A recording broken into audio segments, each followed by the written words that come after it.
Outra situação é quando b é igual a zero. Não favorece muito, né?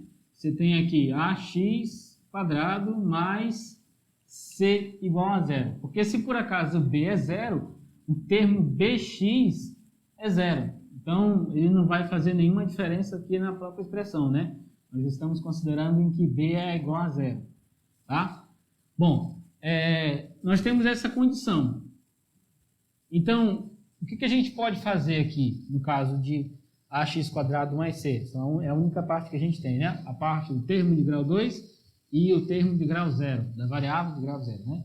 Então, o que a gente pode fazer? Seguindo essa mesma linha, a gente pode fazer isso, né? x1 mais x2 é quem? Menos b sobre a. Mas o b não tem, né? O b é zero. Então, x1 mais x2 é zero sobre a. Ao passo que x1 vezes x2 é o c, que nesse caso aqui não tem valor nulo, né?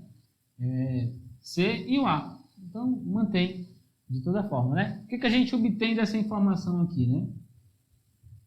x1 mais x2 é zero, a soma dos dois. Já que x1 mais x2 é zero sobre a, então x1 mais x2 é exatamente zero.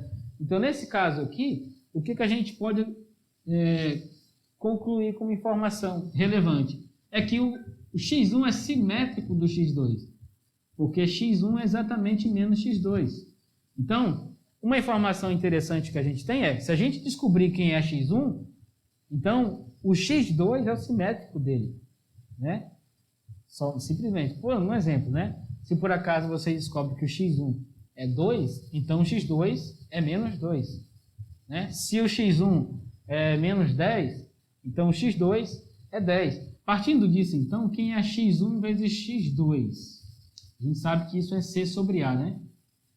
Então, tendo essa ideia, né, de x1 vezes x2, a gente pode fazer aqui, no lugar do x2, ou no lugar do x1, colocar menos, né? Então, você vai ter aqui x1, né? x1 é menos x2. Então, você vai ter aqui menos x2, que multiplica x1, igual a c sobre a.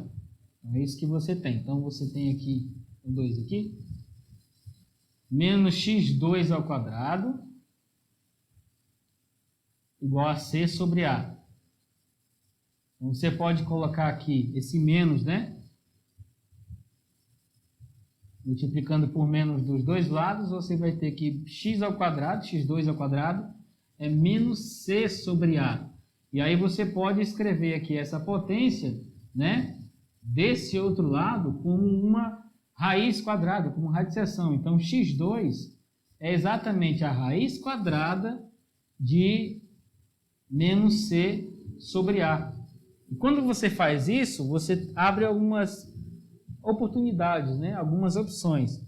Por exemplo, se por acaso, esse menos aqui depende de quem é c, tá? Esse menos não diz que o c é negativo, de jeito nenhum, né? Agora, o que a gente sabe?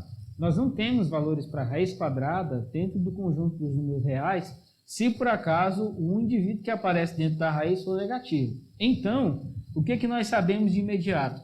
Se por acaso o c e o a tiverem o mesmo sinal, ou seja, se ambos forem positivos ou os dois forem negativos, nós vamos ter aqui a raiz quadrada de um número negativo. Então, é obrigatório, para que a gente possua a raiz quadrada aqui, ainda no conjunto dos números reais, que os dois tenham sinais contrários. Agora, os dois terem sinais contrários não significa que eles são simétricos. A única coisa que nós temos de observação importante é que eles não têm o mesmo sinal.